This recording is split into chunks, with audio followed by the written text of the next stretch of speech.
This is going to be a video of a tea strainer made using a pinch pot method. So I have a chunk of clay here. I have a mug here I'm going to use as a guide.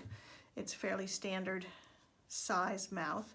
So I'm going to start, I've got my basic ball of clay to start with the pinch pot, and I will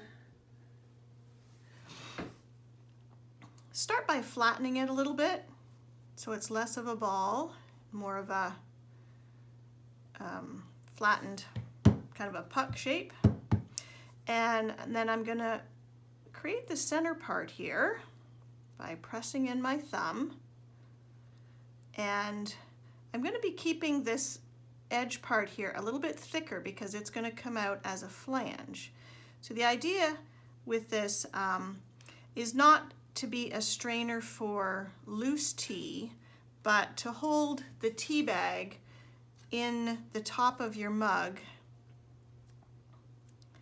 so that you can then just lift it off afterwards and not need to have a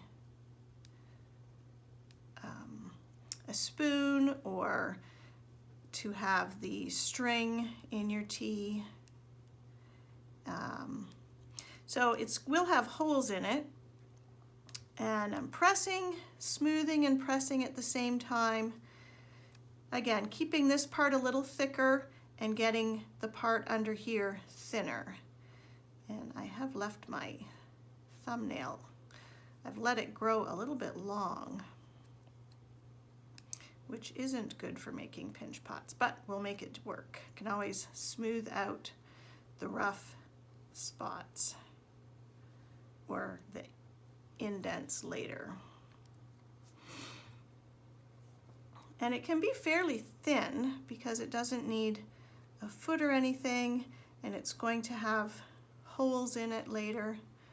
Myself, I like to put holes in things once the clay has firmed up a little bit. You don't want to wait too long. But if you put the holes in when the clay is soft, you get a lot of marks on the edges, where if you wait too long, then you're kind of drilling through dry clay, and not only does it make a lot of dust that you don't want to be breathing, but it doesn't make as nice a clean hole. And it doesn't need to go very deep into the mug, so I'm going to work on kind of flattening that bottom out.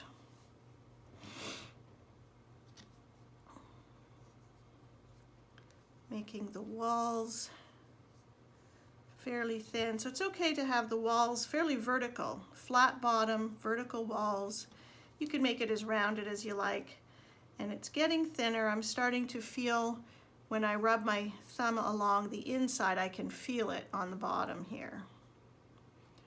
And pinching that wall thinner, that clay, I'm kind of working it up into higher up in the wall.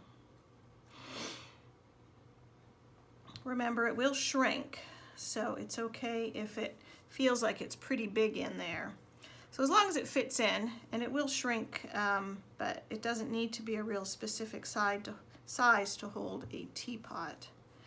All right, so I have my sides done. I'm going to come back here and kind of smooth up these any little wrinkles or cracks that formed on the outside.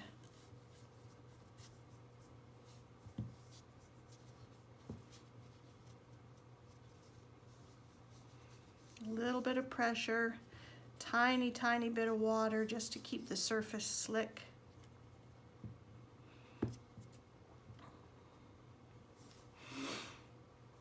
All right. And now the top part, I'm going to bend that out, and you may get a bit of cracking here, but we'll work with it. So I'm kind of bending it, a little bit of a twist motion, squeeze, and I'm pushing underneath, pushing out over top to make this flange.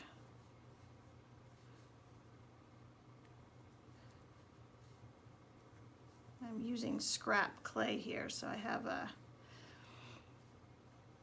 some parts are softer than others. And feeling the wall as I go, seeing if it has some thick spots, thin spots, a little thin there, so I'm going to be careful not to squeeze that part too much.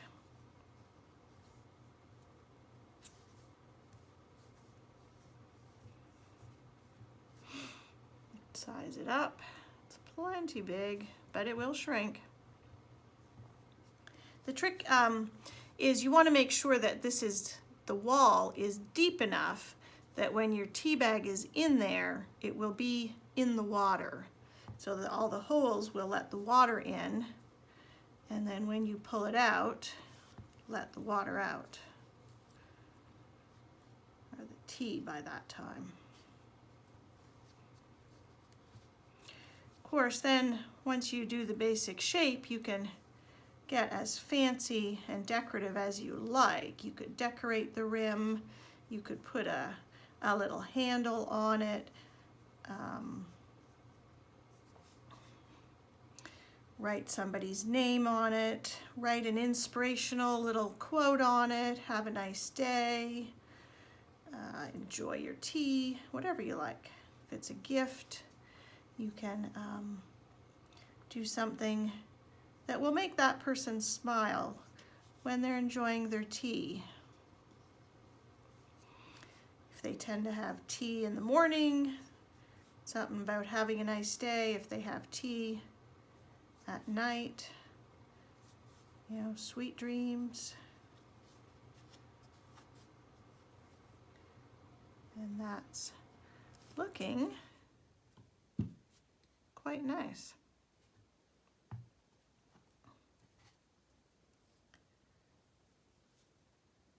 Now that I can get in there a little more, smoothing out the inside.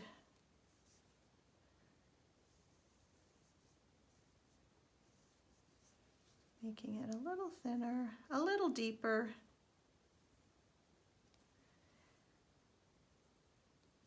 It'd be nice to make these as a set, a matching mug, but of course you can just make one will just fit lots of different sizes of mugs. If you want the flange part to be quite flat, you can flip it up and just flatten the edge here so you don't want to make it too thin. I don't know if you can see, it is kind of spreading out a little bit. So I'm enough pressure to flatten this part and make it nice, but not squishing it.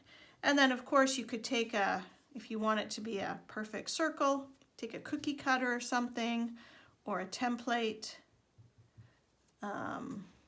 It's tough to do something over the top, but you could take something like this, put it over top, cut it out, make it very even. I think I'm going to give mine an irregular wavy shape. But first I'm going to flatten it a little bit. Things like this, rather than trying to make them a perfect circle, I like to make them intentionally irregular. So it doesn't look like I failed to make it a perfect circle, but that I intentionally did not. A few little stress cracks there. I'm going to smooth those out. It's better to do that now while the clay is fairly soft, as opposed to trying to come back later with a sponge or something. And again, I like to move one direction across a crack. If there's a crack and you're going back and forth, I find it just opens and closes, opens and closes. And there we have a tea strainer to fit inside just about any mug. Of course, if you're putting it on a mug that tends to have a handle that comes out, you could cut a notch for where your handle is.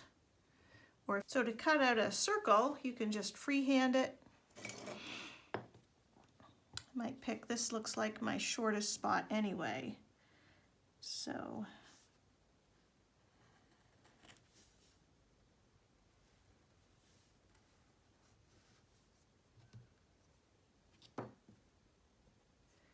We could cut something like that. And then the mug, if it had a high handle, would come up there. And I think I would round this off as well, so that's not quite so sharp. Probably, you know, bring it a little more rounded like that.